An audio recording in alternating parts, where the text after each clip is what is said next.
بەرزبوونەوەی نرخی گاسۆلین گەڕ لە ئیران دەدات.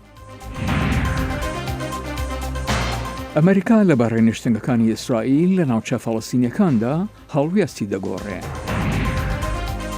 حکوومەتی هەرێمی کوردستان پابەند بە یاسای ڕۆژەمەوانی نییە و ژمارەیەک دەستگیر دەکرێن.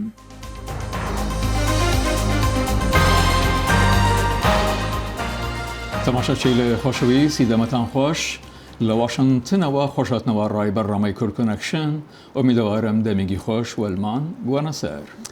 سلااو ڕێز ئەمجێ خۆپێشاندانی ئێرانێ و ئەنجامین داویên wan dest pê dikin. Televizyona Dewleta Îranê hin wêneyên nû yên encamên xwepêşandanên welêt nîşandan di girteyên vîdeo yên ku hatî belavkirin de wêraniya li benzînxaneyan, ziyanên gihiştî otomobîlan û şikestina pencereyên bankan diyar dikin. Di xwepêşandanên seranserî Îranê de li dijî zêdekirina nirxa benzînê herî kêm kuştina 5 kesan hate ragihandin lê jimara rast û asta xwepêşandan û her wiha bersiva hêzên ewlekariyê li dijî xwepêşanderan nediyar e ji ber ku înternet daxistiye û welatî nikarin wêne û vîdeoyên çalakiyên xwe bi cîhanê ra parve bikin. هاوڵاتیان ئیرانی ڕۆژانی کە ڕاپەڕێمێن و ڕژاونەتە خیابانەکان بە بەهانەی گوایە بەرزبوونەوەی نرخی گازۆلین. هۆزانبانی تونسی ئەبوالقاسم الشابی دەڵێت إذا الشعب يوما أراد الحياة فلا بد أن يستجيب القدر واتە ئەگەر خەڵک بیەوی بژێت چارەنووس دەبی وەڵام باتەوە. بۆ تشخستنە سەر ئەوەی ئەمڕۆ لە ئێران دەگوزارێ ڕۆژەمەوان مەهدی فەتاحی ڕاستەوخۆ لە ڕێگای سکایپەوە لە دوسەلدۆڤی ئاڵمانەوە لەگەڵماندایە. کاکە مەهدی خۆشاتەوە بەڕامەکانی بەشی کوردی دەنگی ئەمریکا ئایا لە ڕاستیدا کێشەی گازولینە یان جۆر و ستەمی دەیان ساڵی ڕابردوودا کەوا خەڵک ڕژاونەتە خیابانەکان؟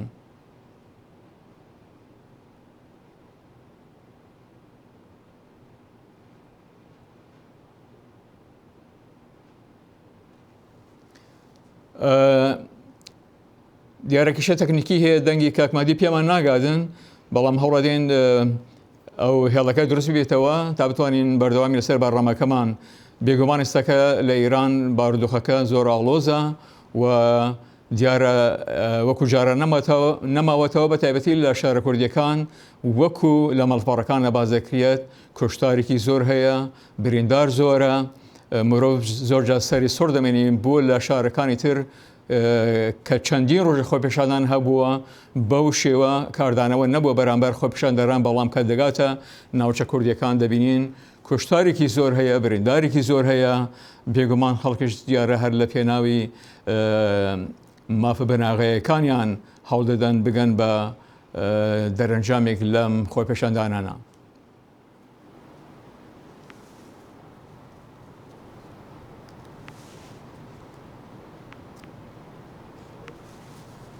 لە عێراقê girjî hîn li darin di encama xwepêşandanên berdewamên dijî hikûmetê da.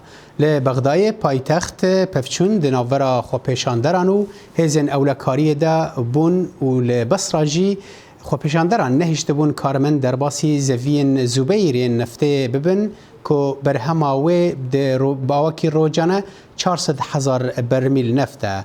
Xwepêşandanên ku meha borî dest pê kiribûn rastî çekên zindî û gazên rondekirêjên hêzên ewlekariyê bûn ku di encamê da ta niha bêhtirî 320 kes hatiye kuştin û bi hezaran jî birîndar bûne. پابەندەبوونی حکوومەتی هەرێمی کوردستان بە یاسای ڕۆژەمەگەری بۆتە هۆی دەستگیرکردنی ژمارەیەک لە ڕۆژەمەنووسان لە ناوچەکانی هەرێمی کوردستاندا لە نیوانیان گەرمیان. ئێرە دادگای کەلارە ژمارەیەک ڕۆژنامەوان لە بەردەم ئەم دادگایە وەستاون و چاوەڕێی بڕیاری دادوەرن لەبارەی سکاڵایەکی یاسایی کە لەسەر بەڕێوەبەری ڕادیۆی دەنگ لە گەرمیان تۆمار کراوە. پەلکێشکردنی ئازاد عوسمانی بەڕێوەبەری ڕادیۆی دەنگ بۆ دادگا لەسەر سکاڵایەکی بەڕێوەبەرێکی گشتیە کە ڕادیۆکە بە ناوزڕاندن تۆمەتبار دەکات. ڕۆژنامەوانە سکاڵا لەسەر کراوەکەش دوای چەندین دانیشتنی دادگا بە 3 مانگ زیندانیکردن سزادرا. بەڵام ئەوەی کە مای تێبینی بوو ئەو حکومەی کە دەرچوو حکومی 3 مانگ بنکردن لەگەڵ ڕاگررتنیەوە وەقفە تەنفیز وەروە ئەم بڕیارە کە درراوە بەڕاستی لەلایەن دادوەرەوە ئێمە بە چحافێ زانین چونکە بەپی مادەی یاسای سزادانی عراقی مامەڵی لەگەڵ دۆسەکەی کردو لەگەڵ لە کاتێکە دۆسەکەی ئێمە دۆسێکی ڕۆژنامەوانی و سکاڵاکەش دەسەر کەناڵێکی ڕاگەیاندنە ینی هیچ بە پێویست و گونجاوی نازانین کە مامەڵە لە کەیسەکانی ڕۆژنامەوانیە مامەڵە بە یاسای تر بکرێت ئیتر جەدوا و گرنگی و بوونی یاسای ڕۆژنامەوانی چییە ئەگەر کاری پێ ناکرێت لە دادگاکانە گرفتی ڕۆژنامەنووسانی کوردستان لەگەڵ ئەو یاسایانەدایە کە پێی دادگایی دەکرێن بە تایبەت بە یاسای خراپ بەکارهێنانی ئامێرەکانی پەیوەندی و یاسای سزادانی عراقی مامەڵەیان لەگەڵ دەکرێت لە کاتێکدا پەرلەمانی کوردستان لە ساڵی 2007 یاسای کاری ڕۆژنامەنووسی و مافی بەدەستێنانی زانیاری دەرکردووە کەچی کەمتر کاریان پێدەکرێت. ئەم یاسایانە پەرلەمان دەری کردووە لە ڕاستیا دادگاکانە بێ کاری پێ بکەن واگەر کاریشی پێ ناگەرە بێ سەراحەتەن مەسەلەن بۆنە بڵێن ئێمە کار بەم یاسایە ناکەین یاسایەکە و پەرلەمان دەرکردەوە شەرعیە بێ کاری پێ بکەن بەڵام دایمەن ئەو کێشانە دروستە بێ ئەو کۆمەڵە یاسا تازانە ئەتوانم بڵێم دادگاکان زۆر جا ئیشی پێ ناکەن کە ئەبێ بەپێی تەبیعەتی ئەو کێشە و ئیشەی کە دێتە بەردەم دادگا سزایەکان چی دادگاکانی لێکۆڵنەوەیە کەتن و جینایەت ئەبێ کاری پێ بکەن بەڵام زۆر جا کار بە ئەو یاسایانە ناکرێت. کار نەکردن بە یاسای کاری ڕۆژنامەوانی هۆکار بووە بۆ دەستگیرکردنی ژمارەیەک ڕۆژنامەوان لە هەولێر و سلێمانی و گەرمیان بۆیە ڕێکخراوەکان جموجۆڵیان بۆ فشار دروستکردن دەست پێ کردووە. مۆزوعایەمە وەکو سنتەری میترۆ کەمپینێکمان ڕاگەیانوە کەمپینەکە بۆ ئەوەیە کە یاسایەکانی ڕۆژنامەنووسی جێبەجێ بکرێت و پەنا بۆ یاسای تر نەبرێت لە کەیسەکانی ڕۆژنامەنووسان ئەوەی جێگەی خۆشحاڵیە دایان ڕێکخراوی کۆمەلگەی مەدەنی و هەروەها کەسایەتی بڵین ڕۆژنامەنووسان و ڕێکخراوەکانی کۆمەلگەی مەدەنی و کەسایەتی گشتیش وەکو سەرۆکی پەرلەمان و جێگری سەرۆکی حکوومەتی هەرێمی کوردستان بۆ ئەم داوای ئێمە پشتیوانیان کردوین ئەبێت لەبەرەوەی ئێمە شانازی بە دوو یاساکەمانەوەکەین یاسای کاری ڕۆژنامەنووسی و زانیاری لە مەحفەلە دووەلەکان و باسی واگەین کە یاسای چاکمانێ کە یاسای چاکمانەیە بۆچی جێبەجێ دەکەین. ڕۆژنامەنووسان کار نەکردن بە یاسای کاری ڕۆژنامەنووسی لەلایەن دادگاکانەوە بە هەوڵێک بۆ کۆتوبەندکردنی کاری میدیایی لە هەرێمی کوردستان لێک دەدەنەوە. دادگاکانیش پاساوی ئەوەیان هەیە لە یاساکەدا چۆنیەتی مامەڵەکردن لەگەڵ پێگە ئەلیکترۆنی و تۆڕە کۆمەڵایەتیەکان ڕوون نەکراوەتەوە. دڵشاد ئەنوەر، دەنگی ئەمریکا، گەرمیان. لە کاردانەوەدا بەرامبەر بە گوێڕاگرتنەکانی سزادانی سەرۆک ترامپ دموکراتەکان دەڵێن گەواهیدانەکان پێشڕاستی ئەوە دەکات سەرۆک پێشەری لە دەسەڵات کردووە گوایە لە ڕێگای ڕاگررتنی یارمەتی لەشکری بۆ ئۆکرانیا لە بەرامبەر خۆڵ بە چاوکردنی نەیارانی ڕامیاری بەڵام کۆماریەکان دەڵێن پرۆسەکە بەڵگەی بەهێزی دابی نەکردووە کە هەڵا لە کاردا هەبووە. ئایا تۆ سوێن دەخۆی یان ئەوە پژراست دەکەیەوە کە ئەو گەواهی دەدەی ڕاستە هیچ شتێکتر ناڵێت جگە لە ڕاستی کەوایە خوا هاوکارت بێت. ڕۆژی هەینی لە بەردەم کۆمیتەی هەواڵگری لە خانەی نوێنەران لە واشنگتن فەرمانبەری خزمەتگوزاری بیانی و باڵیۆزی پێشووی ئەمریکا لە ئۆکرانیا ماری یوڤانوڤیچ گەواهی ئەوەیدا کە لە پۆستەکەی دوورخراوەتەوە دوای هەڵباتێکی چاواشەکاری کە سەرپەرشتی دەکرا لەلایەن پارێزەری تایبەتی سەرۆک ترامپ ڕودی جولیانی. سیاسەتی ئێمە لە ئۆکرانیا لە بارودۆخێکی شڵەژاوی دابوو و لە پێناو بەرژەوەندیەکی ناڕوون بوو کە هەموو جیهان لەوە تێگەیشت چەندە ئاسانە لابردنی باڵیۆزێکی ئەمریکی لە پۆستەکەی. بەرپرسی وەزارەتی دەرەوە دەیڤید هۆمز لە پشت دەرگای داخراوە گەواهیدا کە ئەو بەڕێکەوت گوێ لە پەیوەندی تەلەفۆنیەکەی نێوان ترامپ و باڵیۆزی یەکێتی ئەوروپا بووە هەروە پەیوەندی ترامپ لەگەڵ کۆمەک بەخشی گەورە جۆردن ساندلاند. هۆمز گەواهیدانەکەی پێشووی ساندلاندی بە درۆخستەوە کە گوایە بەیاگا بووە لە وبەرپیلەی پەیوەست بوو بە کۆمەکی سەربازی بۆ ئۆکرانیا لە پێناو ئەوەی لێکۆڵینەوە بکات لە جۆی بایدنی کاندیدی دیموکراتەکان بۆ سۆرۆکایەتی و هانتەری کوڕی. ئاماژەکان بەردەوام بەو ئاراسایەیە کە سەرۆکی ئەمریکا پلانی بەدەستێنانی مەرەمەکانی خۆی لە ڕێگای هەڕەشەوە پیادە دەکات لەلایەن کەسانی وەک ڕودی جولیانی.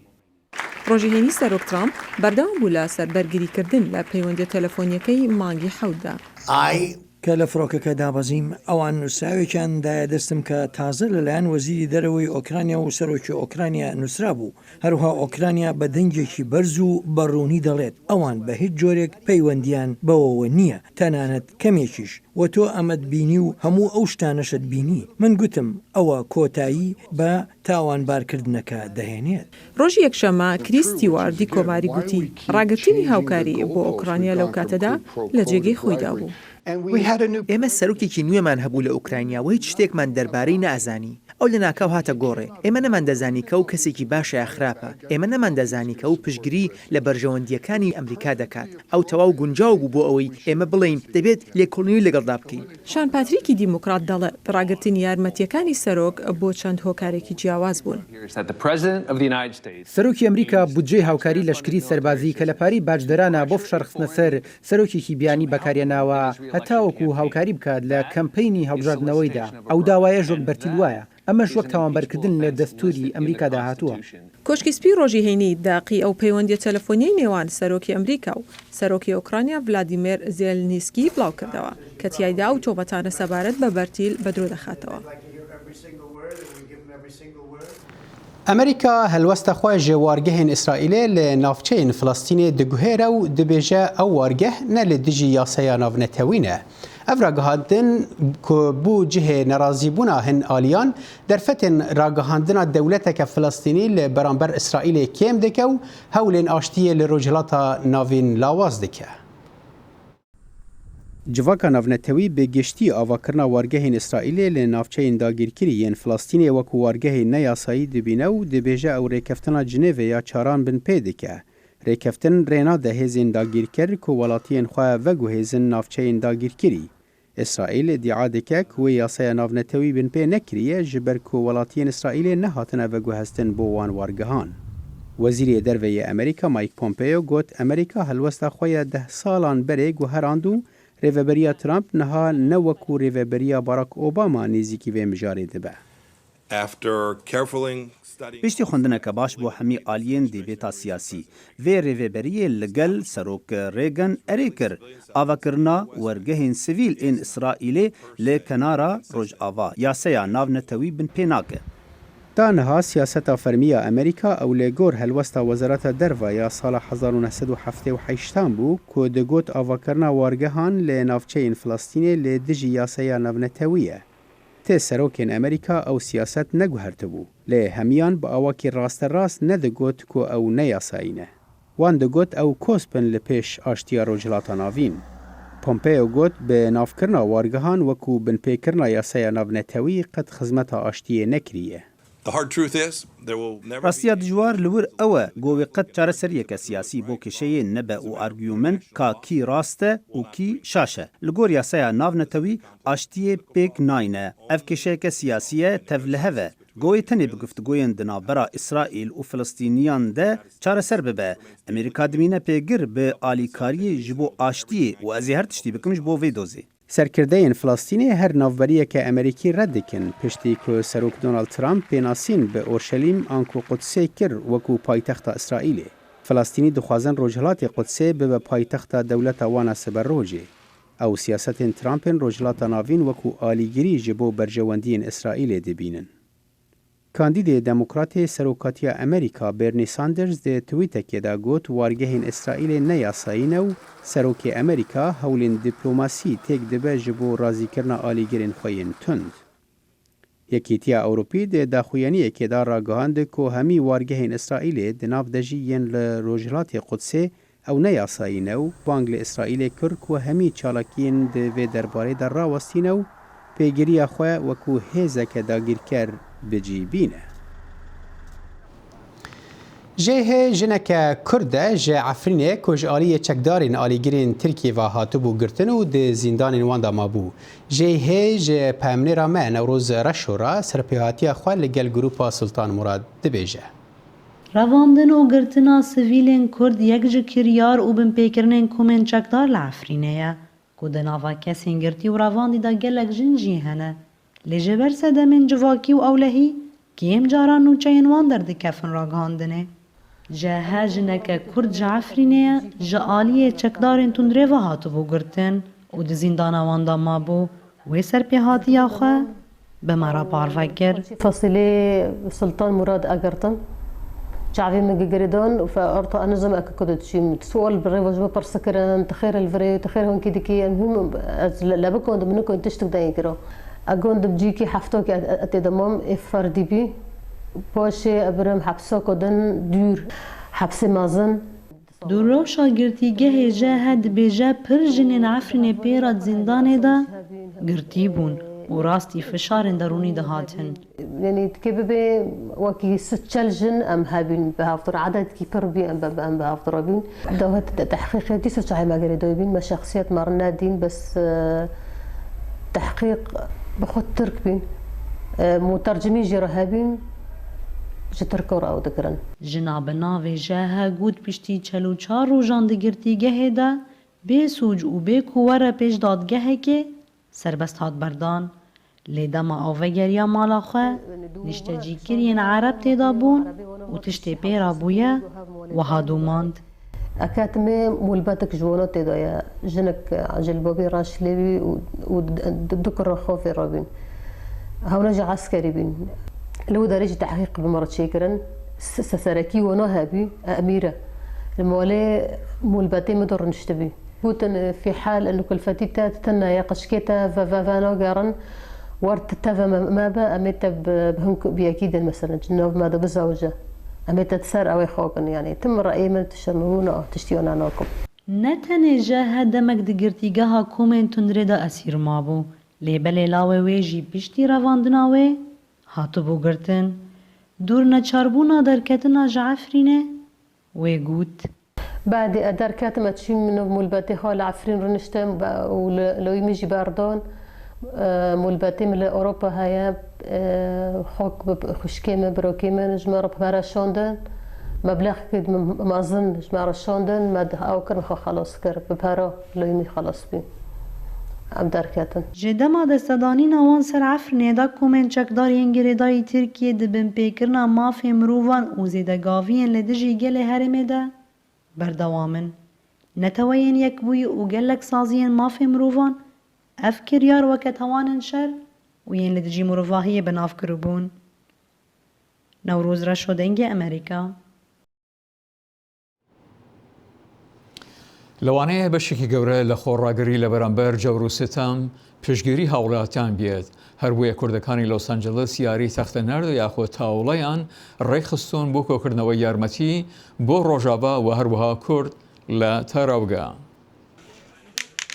کوردەکانی لۆس ئەنجلس لە بۆنەی جۆڕوەجرەوە لێ کۆ دەبنەوە تا پەیوەندیەکانیان بە قووەتکەن و کۆمەلگا بەهێزکەن بەڵام ئەمڕۆ تەختە نەرد تەنیا بیانوەکە تا ڕۆژەکانی تاڵی دوای هێرش بۆ سەر ڕۆژاوا تەنیا نەمێن و پارە بۆ خەڵکی ئاوارە کۆ بکەنەوە دڵمانژانەکات بۆ ڕۆژاوە لەو ڕۆژەوە کە ڕژیمی فاشیستی تورکیا هێرشی بردۆتە سەر ڕۆژاوە نەمانتوانیوە زۆر ئاسوودە بخەوین واقعاً هەمیشە لە بیریان نابووین بەرحاڵ بە هەر شێوازێک بێ هەوڵی خۆمان داوە کە لێرەوە لە دەرەوەی کوردستانەوە یارمەتیان بین و پیشگیریان بکەین بۆ نمونە لەگەڵ هەندێکی زۆر لە پەرلەمانتارەکانی ئەمریکا قسەمان کردووە پەیوەندیمان گرتووە وەڵامیان داوینەتەوانێ وەڵامی زۆر باشیان داوەتەوانێ هەر بەو بۆنەوە دەنگدانیان کردووە لە پەرلەمانە و بە قازانجی ڕۆژاوە تاوا بۆ دەنگدانەکە توانیمان 2250 دلار کۆ بکەینەوەکو یارمەتیەک تاکیدشم کوردی تریش بەشداریەکەن لەمەوە دووە فەنڕێزەیەکمان حازر کردووە بۆ ئەوەی بتوانین ئەم یارمەتی و گردبوونەوەی کوردەکانی لۆس ئەنجلس وەکو یارمەتیەک بێت بۆ براو خوشکەکانمان لە ڕۆژاوای کوردستان بە کۆبوونەوە و هاودڵی و یارمەتیدانی یەکتر کۆمەلگای کوردی کالیفۆرنیا هەوڵ دەدا وەرێ بەرز ڕابگرێت و تێت نەشکێت طبعا هەمومان زۆر دڵشکاوین زۆر کارەساتێکی ناخۆشە بەڕاستی بۆ کورد هەرچەنە وەکو کوردێک هەز بە هەموو کوردانی ڕۆژاواکەین چکە وەکو کوردێک ئێمە هەموو نێژومان پڕ بۆ لە ناخۆشی و شەڕ و دایمە ویستومانە تەنها داواکاریشمان ئەوەیە کە خاکی خۆمان وڵاتی خۆمانمان هەبێت یعنی تەنها شتەکە داوایەکەین ئەمریکا خاصەتەن بۆ شەخصی ڕئیس جمهور دۆناڵد ترامپ و بۆ تەواوی وڵاتانی دنیا کە ئەزن دەدەن کوردی ڕۆژاوا کە 11,000 کەسی شەهید کراوە کوژراوە ئەگەیستی زدی داعش کوردێکە تاالەن لەو دەمەی کە لە ڕۆژاوا خودمختاریان ئێلام کردووە یەک دانە فیشەکیان بە سنوورەکانی تورکیەوە نەخستووە بۆ کوردەکانی دوور لە زەید وڵات پارەکۆکردنەوە و پەیوەندی سیاسی و کۆمەڵایەتی گردن لەگەڵ هاوڵاتیان و سیاسەتمەدارانی ئەمریکی شێوازێکە بۆ پشتگیریکردن لە کوردەکانی ڕۆژاوا. ئاوا هۆما، دەنگی ئەمریکا، کالیفۆرنیا.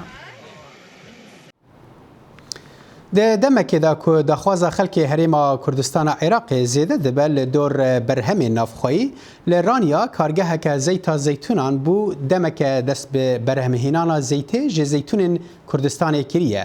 Kargeh dikare 24 ton zeyt di 24 demijmêran da çêke. Agahên bêhtir di vê raportê de. ئەمە زەیتی زەیتونی کوردستانە. لە کاتێکدا لە ڕابردوودا زۆرینەی شمەکەکان لە وڵاتانی دراوسێ دەهاتنە نێو هەرێمی کوردستانەوە لەم دوایانەدا خواستی هاوڵاتیان بۆ بەرەو پێشبردننی بەرهەمی خۆماڵی لە هەڵکشاندایە و کارگەی زەیتی زەیتونی ڕانیێژێکی لەو پێشهاتانە کە کەمتر لە مانگێکە دامەزراوە. دیارە ئێمە تقریبا زیاتر لە دوو ئەفتەم کارگەی ئێمە دامەزراندووە. ئەم زەیتونێکە بۆمان دێ زەیتونی دەوروبەرمان بۆ دێ سلێمانی بۆمان دێ چەمچەماڵ بۆمان دێ تەقتاق لەبەرەوەی لە غەیری هەولێر و هەڵەبجە زیاتر هیچ کارگەیەک کەل و شێوەیە نییە.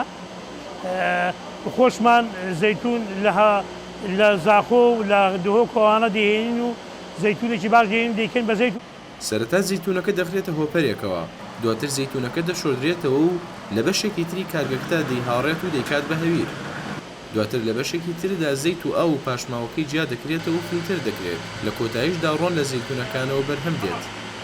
ئەم ناوچەی ئێمە زۆر گونجاوە بۆ زەیتون، زەیتەکەشی زۆر باشە. دیارە نسبەی زەیتون نسبەتەکەی بە زەیتون کەوتە بە نەمامەکە کەوتووە. ئەم کارگەیی لە شاری ڕانیە دروست کراوە لە ماوەی 24 کاتژمێردا توانای بەرهەمهێنانی 24 تن لە ڕۆنی زەیتی زەیتونی هەیە. خەڵک زۆر ڕازیە، خەڵک زۆر دێ سەردانمان دەکەن، دەستخۆشیمان لێەکەن، جوتیارەکانی ناوچەکە تەلەفۆنمان بۆ دەکەن، سەردانمان دەکەن، دەستخۆشیمان لێ دەکەن، زەیتونمان بۆ دێنێن. ئێمەش بەسیگەکی زۆر فراوانەوە هاوکاریان دەکەین. لەگەڵ ئەوەی تەمەنی ئەم کارگەیە تەنها چەند هەفتەیەکە، بەڵام لەلایەن هاوڵاتیانەوە زۆر بە گەرمی پێشوازی لێ دەکرێت و بەڕێوبەری کارگەکەش باس لەوە دەکات پلانیان هەیە لە داهاتوودا بەرهەمەکانیان بەرەو دەرەوەی وڵاتیش ڕەوانە بکەن. ڕێباز مەجید، دەنگی ئەمریکا، ڕانیە. کاکە ساڵح سەردەمانێک تۆسکانە لە ئیتالیا ئەو ناوچەیە خەڵکەکە جوتیارەکان زۆر هەژار بوو، بەڵام دەستیان کرد بە چاندنی داری زەیتون و هەروەها ترێ و لە دەرەنجام ئیسا ئەو جوتیارانە زۆربەیان میلیۆنێرن. ئەم جای سەش لە هەرێمی کوردستان دەستیان کردو بەو شێوە ئەڵبەتە لە ڕۆژئاواش ئافرین زۆر ناوبانگە. ڕاستە و لەسەر ئاستا سوورێت تەواهی زەیتونên عفرینê و zeyta عفرینê bi nav û bangin yanî heta ji wan li Helebê sabûna Helebê heye ji ku ji ew bêjin bermayên zeytûnên Efrînê çê dibe ew jî li wê derê heye û tiştê balkêş niha piştî ku Efrîn ku Tirkiye derbasî Efrînê bû xelkê Efrînî li Herêma Kurdistanê darên zeytûnê çandine gelek cihên berfireh çandine tiştê balkêşa bi rastî ew wekt bêje ew kultûra Efrînê birine Herêma Kurdistanê jî û herhal yanî berhemên wiha tiştekî baş e û yanî erêniye ji bo berhemên navxweyîn ku me behsa wan kirî li Herêma Kurdistanê. gelî zor heye xelkekî zor dekewne karەوە کارخانەی شەرابش دەتوانین لەوەیەگە ترێ دروست بکەن لەوێدا بنان کوردستان پشت بەخۆ دەبەستێت لە جاتیەوە ڕاست.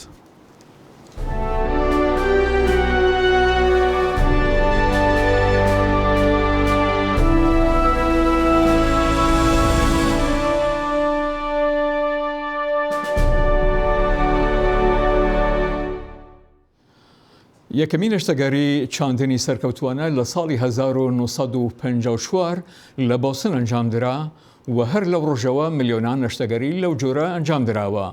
بەڵام سەرەڕای ئەو شۆڕشە لە بواری پزیشکی یەک ئاستەنگ لە پێشدایە ئەوەش چۆنێتی بە پەلەگەیاندنی ئەو ئۆرگانە نوێیە بە نەخۆشەکە.